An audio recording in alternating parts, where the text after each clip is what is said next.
সুপ্রিয় দর্শক, এদিকে লক্ষ্য করুন। দর্শক, শশা চাষে প্রচুর ফলন পেতে চান ঘরোয়া উপায়ে? চলুন জেনে নেওয়া যাক। শুরুতে আমাদের একটি পাত্রে 1 লিটার পরিমাণ পানি নিয়ে নিতে হবে। এবার এই পানির মধ্যে আমাদের 3 চামচ পরিমাণ বাসি ভাত নিয়ে নিতে হবে। এবার এই দ্রবণটিকে কিছুদিনের জন্য রেখে দিতে হবে। পাশাপাশি একটি পাত্রে আমাদের আরও 3 চামচ পরিমাণ চায়ের লিকার নিয়ে নিতে হবে। এবার এর মধ্যে আমাদের আরও হাফ লিটার পরিমাণ পানি দিয়ে ভালোভাবে নেড়ে নিতে হবে।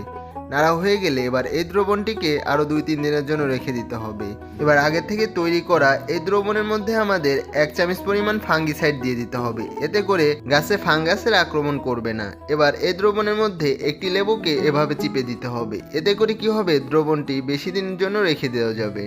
এবার এই দ্রবণের মধ্যে আমাদের আগে থেকে তৈরি করা এই চায়ের লিকার দিয়ে দিতে হবে। এবার এটি ভালোভাবে মিশিয়ে প্রত্যেকটি গাছে এভাবে দিয়ে দিতে হবে। এতে করে গাছ অতি দ্রুত বৃদ্ধি পাবে এবং গাছে প্রচুর পরিমাণে ফুল আসতে শুরু করবে এবং দ্বিগুণ ফলন পাওয়া যাবে। ধন্যবাদ সবাইকে।